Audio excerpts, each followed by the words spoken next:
যারা আর্জেন্টিনার ভক্ত আছেন আমার কথাগুলো একটু মনোযোগ দিয়ে শোনেন। আপনারা কি জানেন যে কয়েকটা দেশ ইসরায়েলকে অন্ধ সমর্থন দেয়, ইসরায়েলকে মিলিয়ন বিলিয়ন টাকার অস্ত্র দেয়, এর মধ্যে যুক্তরাষ্ট্রের পরে সবার উপরে রয়েছে আর্জেন্টিনা? জানেন ফিলিস্তিনের গাজায় প্রায় 4 লক্ষ মানুষ হত্যা করা হয়েছে। এই যে অস্ত্রগুলো ব্যবহার করা হয়েছে, এই অস্ত্রের অধিকাংশই দিয়েছে আর্জেন্টিনা।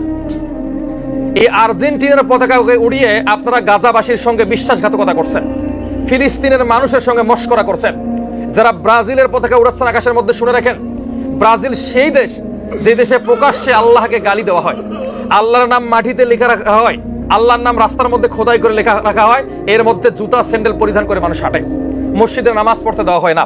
এই সমস্ত দেশের পতাকা বাংলাদেশে উড়িয়ে বাংলাদেশের পবিত্র মাটিকে অপবিত্র করবেন না, গাজার মানুষের রক্তের সঙ্গে বেইমানি করবেন না, ওই যে সৌদি আরব, কাতার, কুয়েত, বাহরাইনের মতো মোনাফেক হবেন না।